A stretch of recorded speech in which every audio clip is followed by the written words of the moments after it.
morning sun rose over Nueva Terra like it had done for the past 15 years. Captain Hyun Woo stood on the observation deck of the Colonial Defense Station, watching the golden light spread across the endless fields below. The planet was beautiful. Green farms stretched to the horizon. Rivers sparkled like silver threads. Cities dotted the landscape, their towers gleaming with hope. Hyun Woo smiled. His younger sister Mireille worked down there, in the massive hydroponic farms near the capital. She loved her work, growing food for the 2 million people who called this world home. Just yesterday, she had sent him pictures of the new apple trees. They were finally bearing fruit. "Another quiet day, Captain," said Lieutenant Kangman from the sensor station. The young officer yawned and stretched. "Nothing on scanners. Just cargo ships and passenger transports." Hyun-Woo nodded. That was how it should be. Nueva Terra was far from the core worlds, but it was peaceful. They had defense platforms in orbit, but those were just precautions. In 15 years, they had never fired a shot in anger. "Stay alert anyway," Hyun-Woo said. "It's our job to keep them safe." He walked to the window and looked down at the planet. Somewhere down there, Mireille was probably starting her morning shift. He made a mental note to call her later. Maybe they could have dinner this weekend when he rotated planetside. The alarm changed everything. It started as a soft beep. Then it became a wail that filled the station. Red lights flashed across every surface. Kangman jumped to his console, his fingers flying across the controls. "Captain, multiple contacts just appeared in system. They came out of hyperspace right on top of us." Hyun-Woo's blood turned cold. He ran to the tactical display. His eyes widened. Dozens of ships. No, hundreds of ships. They filled the screen like a swarm of angry insects, and they were moving fast. "IFF signals?" Hyun-Woo demanded. "Are they ours?" "Negative. Unknown configuration. I've never seen ships like these." Kangman's voice cracked with fear. "Captain, they're massive." The communication officer shouted from across the room. "Sir, we're receiving a transmission." It's not in any human language." "Put it through." The speakers crackled. Then came sounds that made Hyun-Woo's skin crawl. Clicking noises, screeches, and underneath it all something that sounded almost like laughter. Cold, cruel laughter. "Try to respond," Hyun-Woo ordered. "Tell them this is human territory. Tell them." The first defense platform exploded. Through the window, Hyun-Woo watched in horror as the orbital station 300 kilometers away simply vanished in a ball of fire. The shockwave reached them seconds later, rattling the walls. "They're firing on all platforms." Kangman screamed. "Plasma weapons! Energy readings are off the scale." Another platform died. Then another. The alien ships moved with terrible purpose, their weapons cutting through human defenses like they were made of paper. "Get me a line to planetary defense." Hyun-Woo grabbed his command chair. "Sound the evacuation alarm. Get those people to the shelters." But even as he gave the orders, he knew the truth. The shelters wouldn't be enough. Nothing would be enough. The alien ships reached orbit. Hyun-Woo counted them on the tactical display. 300 warships, each one 3 times the size of anything humanity had ever built. They moved into position above the planet like vultures circling prey. "Captain, they're targeting the surface." "No," Hyun-Woo whispered. The bombardment began. Beams of superheated plasma lanced down from orbit. They struck the cities first. Nueva Terra's capital, home to 500,000 people, disappeared in a flash of light. The farms followed. Those beautiful green fields that Mireille loved so much turned to glass and ash under the alien fire. Hyun-Woo's hands shook. He tried to think, tried to find a solution. But what could he do? Their defense station had no weapons that could hurt those ships. They had communication arrays and sensors. Nothing more. "Sir, we need to evacuate." Kangman pulled at his arm. "The station is next. We have to go." But Hyun-Woo couldn't move. He watched the planet die, watched as everything they had built over 15 years was erased in minutes. 2 million people. 2 million lives gone, Captain. Kangman's voice finally broke through. "The transport ships. Some of them are getting away. We can help them." That snapped Hyun-Woo back to reality. Yes, save who they could. That was all they could do now. "Direct all surviving transports to Jump Point Alpha." He ran to the communication console. "Upload the coordinates directly. Tell them to run." His fingers danced across the controls. He found the transport frequencies and began broadcasting. "All ships, this is Defense Station 1. Evacuate immediately. Head to Jump Point Alpha." "We will cover you." Cover them with what? They had no weapons. But maybe they could buy time. Maybe the aliens would waste a few seconds killing the station before they went after the transports. Through the window, he saw 3 transport ships breaking orbit. They were civilian vessels, packed with whoever had made it aboard. Maybe a few hundred people, that was all. Out of 2 million. One of the transports was the Bright Hope. Hyun-woo's heart nearly stopped. That was Mirai's assigned evacuation ship. Was she aboard? Please God, let her be aboard, Captain, they're targeting us. Everyone to the escape pods. Now the crew ran. Hyun-woo stayed at the console, his hands working frantically. He had to keep broadcasting. Had to give those transports every second he could. The alien warship fired. The beam cut through the station like a knife through butter. Hyun-woo felt the deck tilt beneath his feet. Gravity failed. Emergency lights flickered and died. He pushed himself toward the escape pods. The corridor was filled with smoke and floating debris. He could hear the station tearing itself apart around him. An explosion threw him against the wall. Pain shot through his ribs. He tasted blood. But he kept moving. Had to reach the pods. Had to survive. Had to tell someone what happened here. He tumbled into the last escape pod just as another explosion rocked the station. The automatic systems engaged. The pod shot away from the dying station, its tiny engines pushing it toward empty space. Through the small window, Hyun-woo watched the station explode. Then he looked down at Nueva Terra. The planet was burning. The atmosphere glowed red with firestorms. The oceans boiled. Everything was dying. His communication console crackled. This is Transport Bright Hope. We made it to the jump point. We're getting out. Thank you, Defense Station 1. Thank you for giving us time. Tears ran down Hyun-woo's face. Bright Hope, this is Captain Hyun-woo. Is Mirai aboard? Botanist Mirai? Please tell me she's there. A long pause. Then yes, sir. She's here. She's injured, but she's alive. Hyun-woo closed his eyes. Thank you.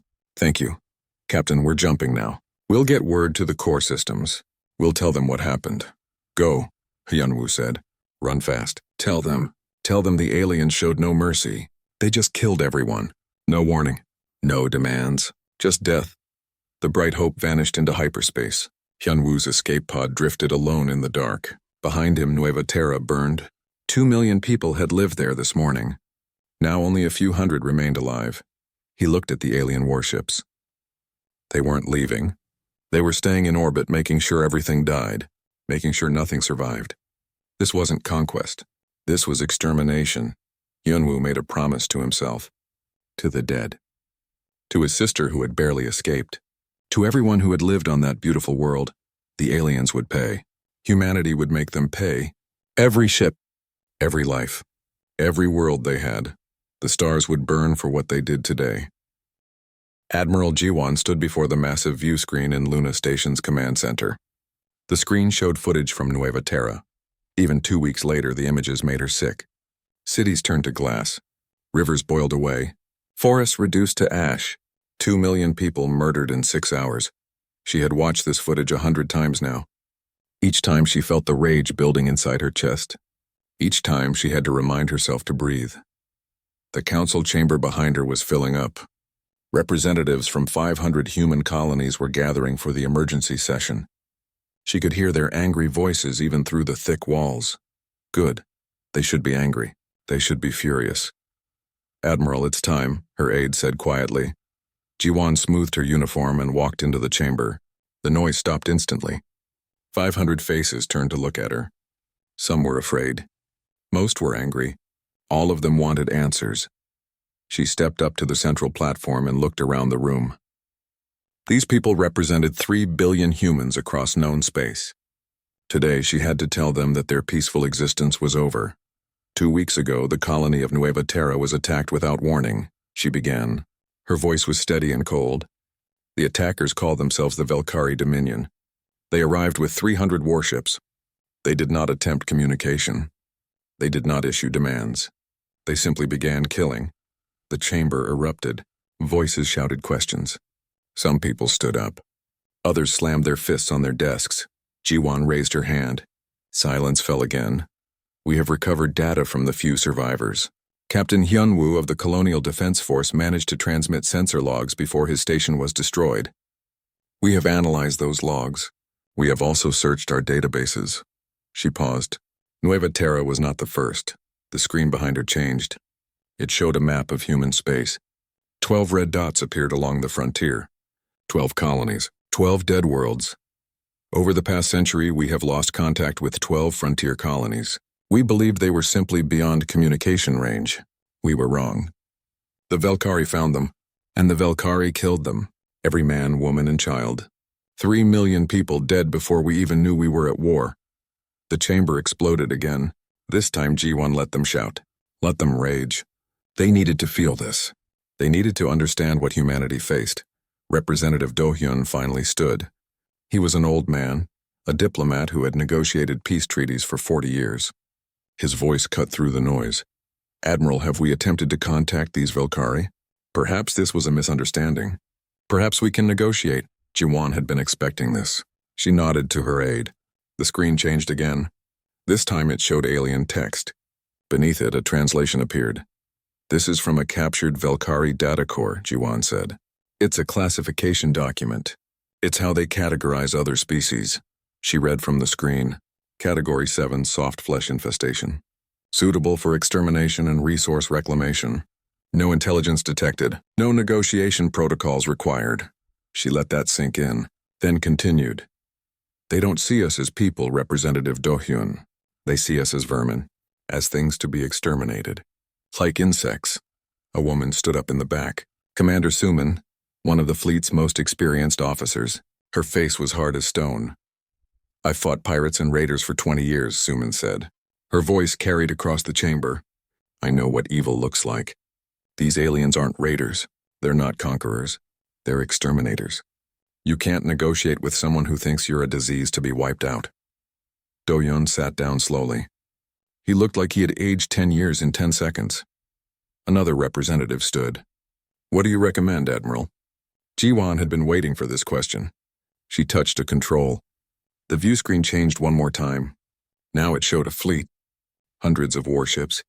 Thousands of fighters. The full might of human military power.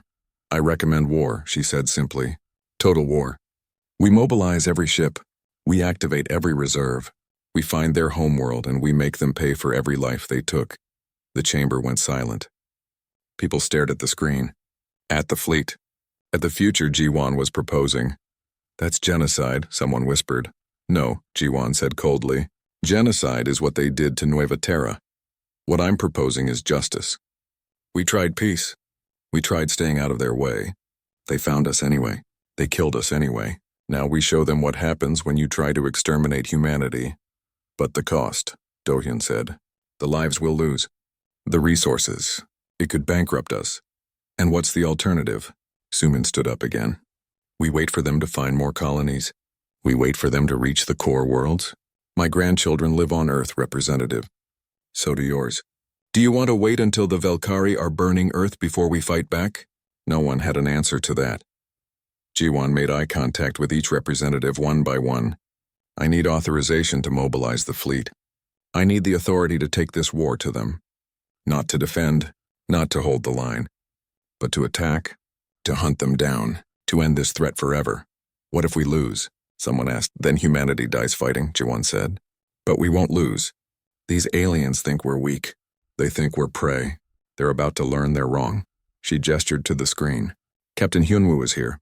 He survived Nueva Terra. He rescued 300 people, including his sister. He watched 2 million die. I think he deserves to speak. Hyunwoo walked onto the platform. He looked terrible. His face was pale. Dark circles hung under his eyes. His uniform was crisp and clean, but everyone could see the wounds underneath. Not physical wounds. Deeper ones. I don't have Admiral Ji-won's military expertise, Hyunwoo said. His voice was quiet, but it carried through the chamber. I'm just a defense officer from a small colony. But I saw what the Velkari do. I saw them burn children alive. I saw them target hospitals and schools deliberately. They weren't just destroying military targets. They were making sure nothing survived. He pulled out a small data chip and held it up. This chip contains footage from Nueva Terra's final minutes, the civilian evacuation centers, the refugee ships trying to escape. I'm going to show it to you now. And I apologize in advance because you'll never sleep well again. The lights dimmed. The screen flickered, and then the horror began. 500 representatives watched as the Valkyrie ships hunted down civilian transports. They watched as plasma beams cut through hospitals marked with medical symbols. They watched as entire neighborhoods were vaporized and the alien ships moved to the next target without pausing. People in the chamber began to cry. Some looked away. Others stared, forcing themselves to watch, to understand. When it ended, the lights came back on. No one spoke. No one moved. Hyunwoo put the data chip away. They didn't just kill us. They enjoyed it. Their communication channels were full of laughter. They were having fun. He looked around the chamber. I'm not asking you to start a war for revenge. I'm asking you to start a war for survival. Because if we don't stop them, they'll do this to every human world. Earth, Mars, Luna, all of them. They won't stop until we're extinct. The silence stretched on. Finally, someone stood. Then another. Then 10, then 50. Then everyone. The vote was called. It was unanimous. Admiral Jiwon received full authority to mobilize the Terran Armada, to pursue the Valkyrie, to end the threat by any means necessary. As the representatives filed out, Suman approached Jiwon. You know this won't be easy. We haven't fought a real war in 100 years. I know, Jiwon said. But we're human. We survived ice ages and plagues. We survived wars and disasters. We spread across the stars. We'll survive this too. And the Valkyrie? Jiwon's smile was cold. They wanted to make us prey. Instead, they woke up something they can't handle. They wanted to exterminate humanity. Now they'll learn what humans do when you threaten our families. We hunt back. Over the next week, the mobilization began. Across human space, old warships were pulled out of storage. New ships were rushed into production. Soldiers who had never seen combat trained day and night. Engineers worked around the clock upgrading weapon systems. Jiwon stood on the bridge of the battle carrier Indomitable and watched the fleet assemble. 800 warships, 3 million personnel, the largest military force humanity had ever created. She touched a control on her command chair. Her face appeared on screens across the entire fleet. Warriors of Earth, she said. We go now to fight an enemy that thinks we're weak. That thinks we're prey. They burned our families. They laughed while our children died. Now we'll show them their mistake. We'll show them that humanity is the apex predator in this galaxy. We're going hunting, and we won't stop until every Valkyrie warship is burning wreckage, and their leaders understand what they've done. The fleet roared its approval, 3 million voices shouting as one. The Terran Armada began to move. The stars themselves seemed to dim as the fleet engaged their hyperdrives. The Valkyrie Dominion had started this war. Humanity would finish it. The Mars orbital shipyards had never been this busy. Engineer Tae-hoon walked through the massive construction bay, his eyes moving across the skeletal framework of the warship taking shape before him. The Wrath-class battle carrier, humanity's most powerful warship design, mothballed 80 years ago when peace seemed permanent. Now they were bringing them back, and Tae-hoon's job was to make them even deadlier. Status report, he said into his communicator. Hull reinforcement is at 70%, came the reply. Plasma lance arrays are installed on decks 4 through 9. We're ahead of schedule. Tae-hoon allowed himself a small smile. 3 months ago, these ships were museum pieces. Now they were becoming the sword humanity would use to strike back. 15 Wrath-class carriers were being restored across human space. Each one could carry 500 strike fighters. Each one had enough firepower to level a planet. But that wasn't enough. Not against the Valkyrie. Take me to the weapons lab, Tae-hoon said. The lab was buried deep in the shipyard's core, behind blast doors and security checkpoints. Inside, scientists and engineers worked on the next generation of human weaponry. Tae-hoon walked past workstations showing designs for plasma lances, kinetic bombardment systems, and electromagnetic pulse bombs. He stopped at the last station. This one showed something different, something terrible. The Nova torpedo, said Dr. Hanbin, the lead weapons physicist. He was a thin man with tired eyes. Fusion warhead with a magnetic compression core. When it detonates, it creates a cascade, reaction in any gas-rich atmosphere or stellar body. In simpler words, Tae-hoon asked, it can ignite a gas giant, or turn a planet's atmosphere into a firestorm that burns for weeks. Hanbin looked uncomfortable. It's a planet killer, Tae-hoon. Are we really going to use this? Taehoon thought of the footage from Nueva Terra. Children burning, families vaporized, 2 million people murdered for no reason. If we need to, he said quietly. The Velkari showed us what they are. We need to show them what we can become. Maybe if they see what we're capable of, they'll surrender before we have to use it. And if they don't, then we burn their worlds like they burned ours. Hanbin nodded slowly. The prototypes are ready. We can have 50 torpedoes manufactured within 2 months. Make it 100, Taehoon said, and put them on the fastest ships we have. Across the solar system on Luna Station, Lieutenant Bora sat in the Tactical Planning Center. Maps and holographic displays surrounded her, showing the known space of the Velkari Dominion. 40 systems, hundreds of colonies, and somewhere at the center, their homeworld. Bora was young, only 26, fresh from the military academy, but she had graduated top of her class in tactical analysis. Admiral Jiwon had personally requested her for the planning staff. Now Bora had to prove she deserved it. The problem is the depth of their territory, she said to the assembled officers. She gestured at the holographic map. We can't just charge straight to their homeworld. They'd cut our supply lines and surround us. We'd be fighting on 3 fronts with no reinforcements. So what do you suggest? Asked Commander Suman. Bora touched a control. Red lines appeared on the map, cutting through Velkari space like wounds.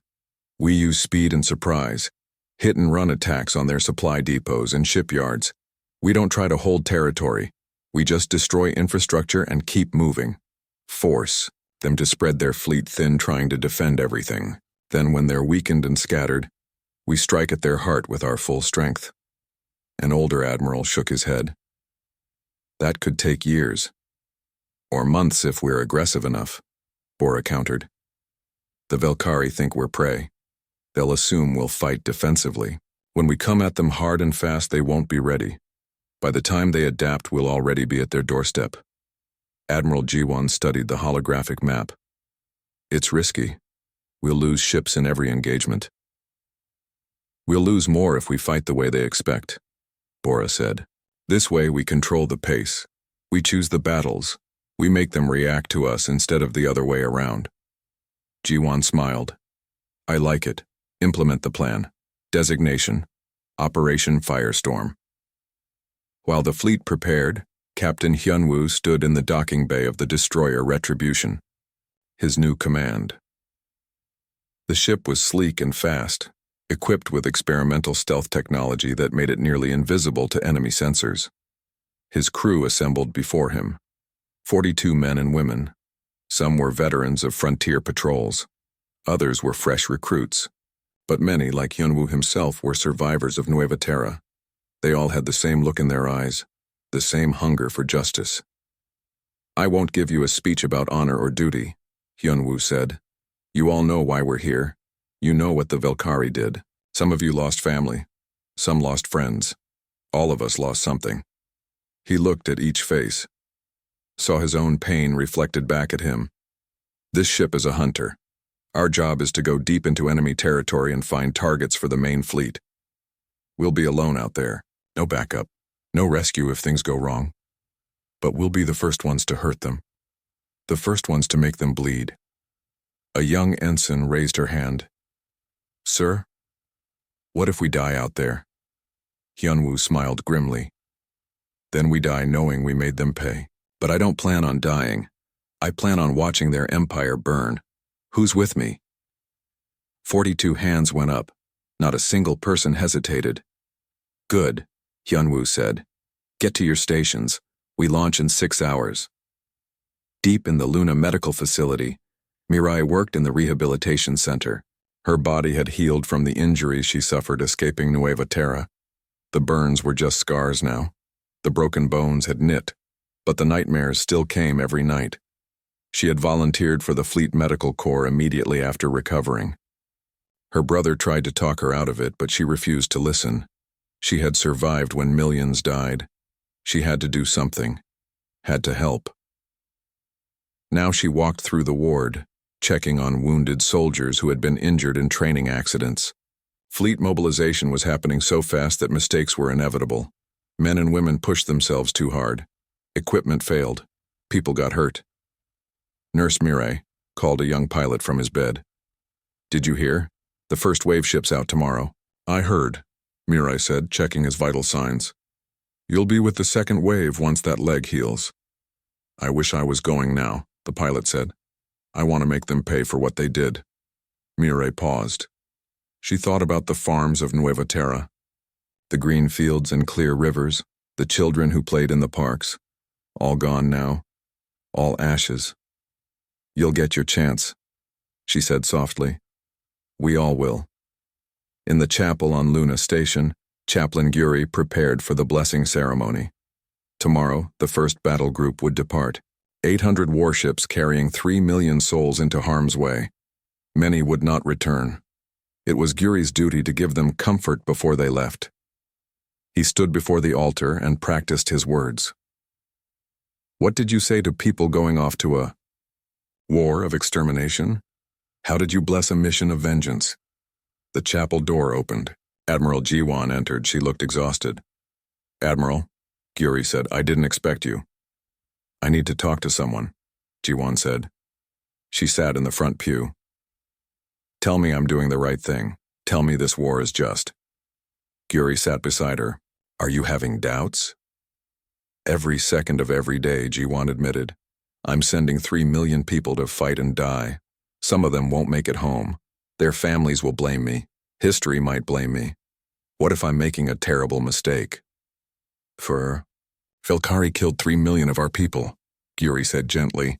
"They gave no warning, showed no mercy. If you do nothing, they'll kill 3 million more, then 30 million, then 3 billion. You're not making a mistake, Admiral. You're doing what has to be done." "But where does it end?" Jiwan asked. "Do we kill all of them? Their children? Their civilians? When do we become the monsters?" Guri was quiet for a long moment. "That's why you'll win this war. Because you're asking these questions. The Velkari didn't ask. They just killed. You're better than them. Humanity is better than them. We'll do what we must, but we won't lose ourselves in the process." Jiwan nodded slowly. "I hope you're right." The next day, the fleet gathered in formation around Luna. 800 warships, their hulls gleaming in the sunlight. Fighters launched and formed escort screens. Supply ships took their positions. The massive Wrath-class carriers moved to the front of the formation, their plasma lances already charged. On the Indomitable's bridge, Admiral Jiwan gave the final order. "All ships, this is Admiral Jiwan. We go now to face an enemy that thinks we're weak, that thinks we're prey. We go to show them they're wrong. We go to avenge Nueva Terra and every human soul they've murdered. We go to make sure this never happens again." She paused, then spoke the words that would echo through human history. "All ships engage hyperdrives. Take us to war." 800 ships vanished in flashes of light. The largest human fleet ever assembled was on the move. The Velkari Dominion had 40 systems and 3,000 warships. They thought they were safe. They thought humanity would cower and hide. They were about to learn their mistake. In his cabin on the Retribution, Hyunwoo strapped into his command chair as the ship entered hyperspace. Beside him, a photograph of Nueva Terra hung on the wall. Green fields, blue skies, beautiful and gone forever. "This is for you," he whispered to the photograph. "For all of you." The Retribution raced through hyperspace toward enemy territory. Behind it, the fleet. The Retribution dropped out of hyperspace at the edge of the Velkari system. Captain Hyunwoo watched his sensors carefully. Nothing. The stealth systems were working perfectly. To the enemy, his ship was just empty space. "Scan for communication relays," he ordered quietly. His sensor officer worked in silence. After a moment, she pointed at the display. "Found one. Orbital platform, coordinates marked. No defensive systems." "Good," Hyunwoo said. "Take us in slowly. Stay quiet." The destroyer glided through space like a ghost. The Velkari relay station grew larger on the view screen. It was massive, covered in antenna arrays and transmitters. The communications hub for an entire system. "Weapons range in 30 seconds, his tactical officer reported. Hyun-woo felt his heart beating faster. This would be the first shot of the war, the first time humanity struck back. Fire. The plasma lance stabbed out. The relay station exploded silently in the vacuum. Debris scattered in all directions. Jump out. Now. The Retribution vanished into hyperspace before the Valkyrie even knew what hit them. Over the next month, Hyun-woo's ship struck 12 more times. Communication stations, sensor arrays, automated defense platforms.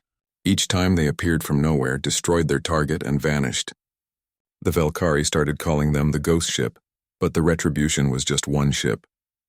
The main fleet was doing much more damage. Admiral Ji-won stood on the bridge of the Indomitable as her battle group approached Valkyrie Station. Nexus 7. Intelligence said it was a major staging point for their fleet. Shipyards, supply depots, and 300 warships in dock for repairs. All ships, this is Admiral Ji-won. We hit them hard and fast. Plasma lances on the shipyards. Fighters take out the supply depots. Capital ships engage their warships. Show them what happens when they mess with humanity. 3 battle carrier groups moved into position. 15 massive ships with hundreds of fighters launching from their bays.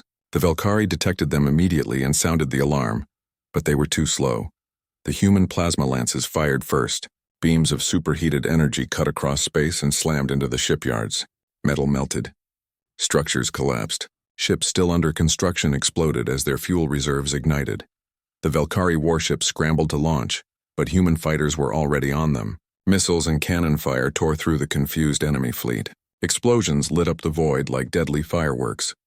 Their command ship is trying to escape, reported Commander Suman from her position. Intercept?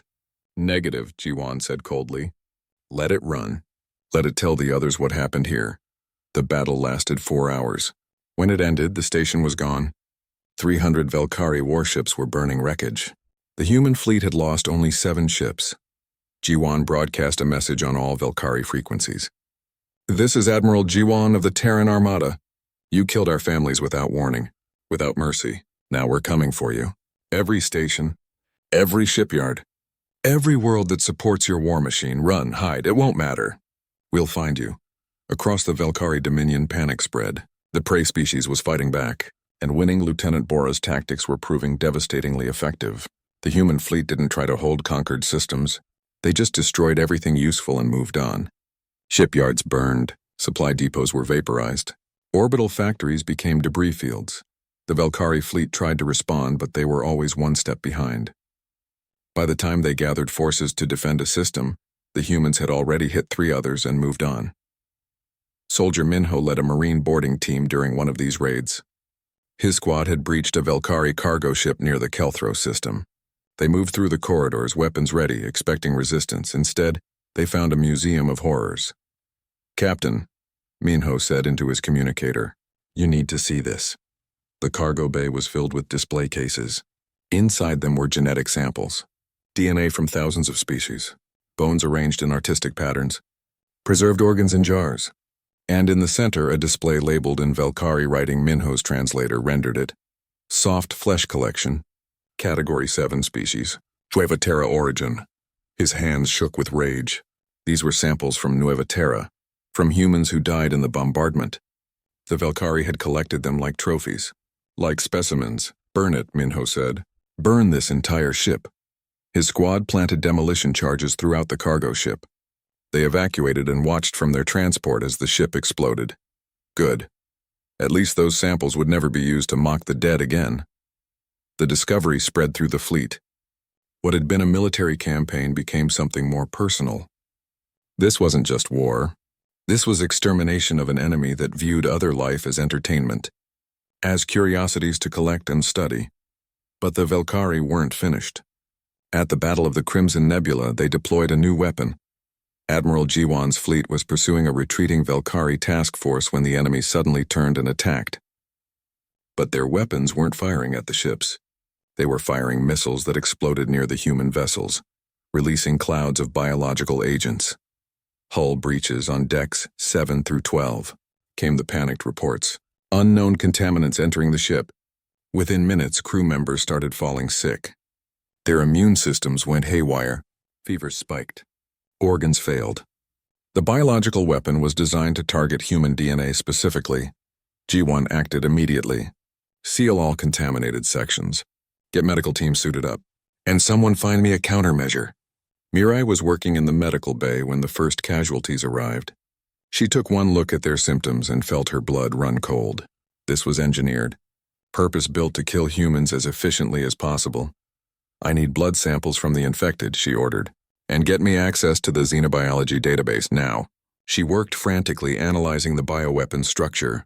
It was elegant in a horrible way. It hijacked human cells and turned them against the body. But that elegance was also its weakness. The more specific a weapon, the easier to counter. I think I have something, she announced after 6 hours of desperate work. A broad-spectrum antiviral combined with immune suppressants. It should buy us time until their bodies can fight this off naturally. Will it work? Asked the chief medical officer. We're about to find out. The treatment worked. Slowly, the infected crew members recovered, but 30,000 humans died before the countermeasure could be distributed throughout the fleet. 30,000 more names added to the list of Velkari crimes. Admiral Jiwan stood in the medical bay, looking at the rows of bodies. They were wrapped in burial shrouds ready for the traditional space burial. They used bioweapons, she said quietly to Commander Suman. They're getting desperate. So do we retreat?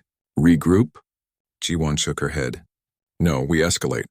They want to use weapons of mass destruction? Fine. We'll show them ours. She opened a secure channel to engineer Taehoon on Mars. The Nova torpedoes. Are they ready? Yes, Admiral. 100 units completed and distributed to the fleet. Good. Find me a Velkari industrial world. One that supports their war effort. No major civilian population, but important to their economy. Admiral, Suman said carefully, are you sure about this? They burned Nueva Terra. They killed 30,000 with bioweapons. They collect our DNA like trophies, Jiwan said. Her voice was ice. Yes, I'm sure. We gave them chances to surrender. They chose to keep fighting. Now they'll see what happens when they push humanity too far. The target was Kelthros 4, a Velkari mining and refining world. It had a thick methane atmosphere and hosted mostly automated industry. 5,000 Velkari workers lived in sealed habitats. The planet produced the alloys their warships were built from. G1 gave the Velkari 12 hours to evacuate. Some did. Most didn't believe the warning. The Nova torpedo launched from the battle carrier Vengeance. It streaked down into Kelthros 4's atmosphere and detonated at the optimal altitude. The fusion reaction ignited the methane. The entire atmosphere became a fireball. From orbit, the planet looked like a new sun for 3 days. When the fire finally died, Kelthros 4 was a blackened ball of rock. The refineries were gone. The automated factories were molten slag. Nothing survived. Jiwan broadcast another message on all Velkari frequencies. This is what happens when you use weapons of mass destruction against humans. For every bioweapon you deploy, we'll burn one of your worlds. Surrender now or watch your empire turn to ash. Captain Hyunwoo watched the footage of Kelthros 4 burning from the bridge of the Retribution. He felt nothing. No guilt, no satisfaction. Just cold determination. His sister Mirai called him from the Indomitable. Her face appeared on his screen. She looked tired and sad. Brother, did you see what we did? I saw, Hyunwoo said. Do you think we went too far? Mirai was quiet for a long moment. I think about Nueva Terra, about the children I saw burned alive, about the families vaporized. The Velkari did that without warning, without mercy, without reason. Now they're angry that we're fighting back. That doesn't answer the question. No, Mirai said. It doesn't. I don't know if what we're doing is right, but I know that if we don't do it, they'll kill us all. So maybe being right doesn't matter anymore. Maybe survival is all we have left. Hyunwoo nodded. I love you, sister. Stay safe. You too. The fleet pushed deeper into Velkari space. 6 months of constant warfare had reduced the enemy's industrial capacity by 60%. The Terran Armada dropped out of hyperspace at the edge of the Velkara system. Admiral Jiwan stood on the bridge of the Indomitable and stared at the tactical display. 3,000 red dots representing enemy warships, 6 massive orbital fortresses surrounding the planet, automated weapon platforms scattered like stars across the system. They're waiting for us, Commander Suman said. Good, Jiwan replied. Let them wait. Let them think about what's coming. She opened a channel to the entire fleet. Warriors of Earth, this is it. The final battle.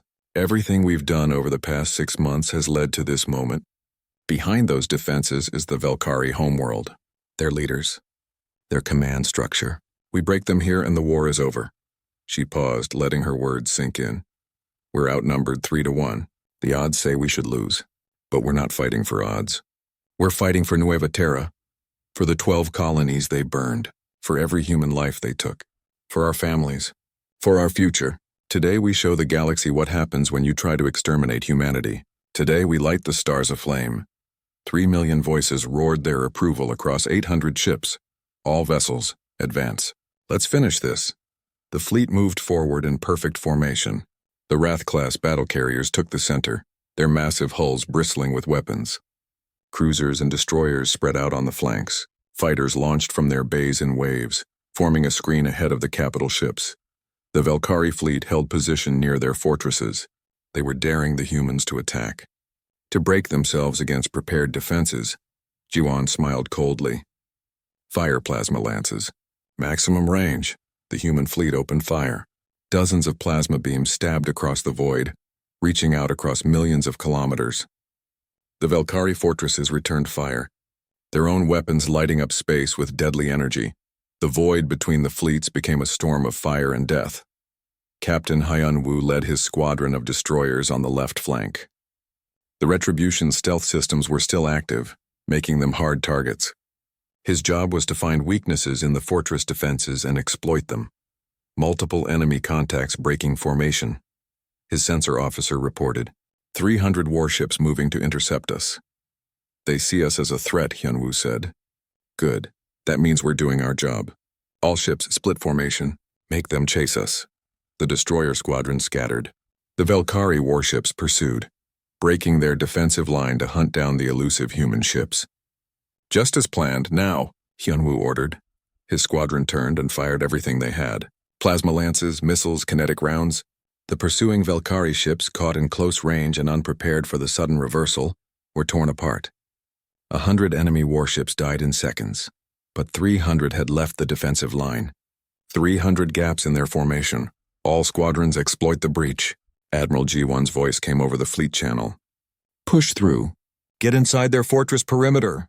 The human fleet surged forward. Fighters screamed through the gaps.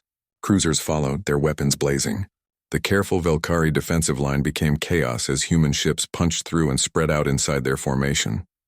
On the Indomitable, Lieutenant Bora watched the tactical situation evolve. Admiral, we're inside their defenses, but those fortresses are still fully operational. If we can't take them down, they'll tear us apart. I know, G1 said. That's why we're going to destroy them all at once. She brought up a tactical display showing the 6 orbital fortresses. Each one was a massive structure, powered by fusion reactors at their core. Each one had shields strong enough to withstand sustained bombardment. But they're all connected to the same power grid, Bora said, understanding. If we overload 3 of them simultaneously, the cascade reaction will destroy the entire network, Jiwan finished. Exactly. We need 3 battle carrier groups to make simultaneous strikes with Nova torpedoes. Precision targeting. No room for error. That means sending our carriers into direct weapons range of the fortresses, Suman said. We'll take heavy casualties. I know, G1 said quietly. But it's the only way. Signal battle carriers vengeance, retribution, and justice. Tell them what they need to do. The 3 massive warships began their approach runs. Valkyrie weapons fire concentrated on them immediately. Plasma beams scarred their hulls. Missiles exploded against their shields.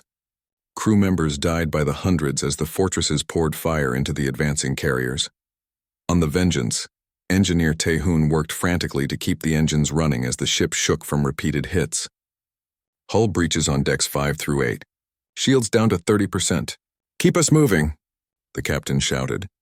We just need to get in range. The Vengeance's port side exploded. 1,000 crew members died instantly, but the ship kept going, driven by momentum and the desperate courage of its remaining crew. Torpedo range, the weapons officer screamed. Fire! 3 Nova torpedoes launched from 3 different battle carriers at the same instant. They streaked toward their targets, dodging defensive fire, their fusion cores primed for maximum yield. The torpedoes struck. 3 fortresses exploded as their reactors went critical. The blast waves hit the other 3 fortresses through the power grid. The entire network overloaded in a chain reaction that lit up the system like a new sun. 6 orbital fortresses died in less than 10 seconds. But the cost was terrible. The Vengeance broke apart, its hull too damaged to hold together. The Justice was burning, its crew evacuating in life pods. Only the Retribution remained combat-capable, and it was badly wounded. Fortress network is down. Bora reported. Velkari fleet is in disarray. The enemy warships, suddenly without the support of their fortresses, began to panic. Some tried to form new defensive lines. Others broke and ran. Many simply sat still, as if unable to process what just happened. All ships forward, Admiral G1 ordered. Break them! Show no mercy! The human fleet fell on the Velkari like wolves on sheep. 800 human warships tore through 3,000 enemies with savage efficiency. The Velkari had the numbers, but they'd lost their nerve. They'd thought themselves invincible. Now they were dying. Soldier Minho's Marines boarded the Velkari flagship in the chaos. They fought through the corridors, facing desperate resistance. Velkari warriors were fierce, but they'd never faced humans fighting for survival before. Command deck ahead, Minho shouted to his squad. Breach and clear. They blasted through the doors and stormed the bridge. Inside, they found the Velkari High Archon, the military leader who had ordered Nueva Terra's destruction. He was tall and covered in scales with multiple eyes that glowed with hatred. Soft flesh. The Archon hissed through his translator. You cannot win. More fleets will come. We will exterminate your species. Minho raised his weapon. Not today. Not ever. Admiral G1's face appeared on the bridge view screen via hologram. She looked at the Archon with cold eyes. I could kill you now, she said. It would be justice. But I want you to see what you've done. I want you to watch your fleet burn. I want you to understand what it means to lose everything. You are prey, the Archon screamed. We are the hunters. We have conquered 40 systems. We have exterminated 100 species. And now your empire ends, G1 said. Because you tried to exterminate the wrong species. She nodded to Minho. Destroy the ship. Let him die with his command. Minho's squad evacuated. Demolition charges placed throughout the flagship detonated 30 seconds later. The massive warship exploded, taking the Archon and his pride with it. The battle raged for 6 more hours. By the end, the Velkari fleet was scattered wreckage. Some ships fled into deep space. Most were destroyed. The orbital space around Velkara Prime was a graveyard of metal and bodies. Admiral G1 stood on the Indomitable's bridge and looked at the planet below. 3 billion Velkari civilians lived there, innocent people who had no say in their military's actions, children who had never heard of Nueva Terra. We could end them, Suman said quietly. Nova torpedoes could burn that entire planet. Eye for an eye. G1 was silent for a long time. She thought about Nueva Terra, about the children who burned, about the 2 million souls crying out for vengeance. Then she thought about what Chaplain Guri had said, about not becoming the monsters they fought. No, she said finally. We're better than them. We have to be. She opened a broadcast channel to Velkara Prime. This is Admiral G1 of the Terran Armada. Your military is destroyed. Your orbital defenses are gone. Your empire is ended. You have one choice: surrender unconditionally and submit to human oversight, or we finish what we started. She waited. The Velkari Civilian Council took less than an hour to respond. We surrender, please. Please don't kill us. G1 closed her eyes. Thank God, she'd done what needed doing without losing her soul. All ships stand down. The war is over. 5 years later, Captain Hyunwoo stood on the surface of Nueva Terra. The planet was still dead, still burned. But humanity had built something here. Memorial lights. 2 million of them, one for each soul lost. They stretched across the blackened landscape, visible from orbit. Mirai stood beside him. They'd both survived the war. Both carried scars, seen and unseen. But they were alive. Humanity was alive. Do you think we did the right thing? Mirai asked. Showing them mercy at the end? Hyunwoo thought about it. About the battles. The death. The terrible choices.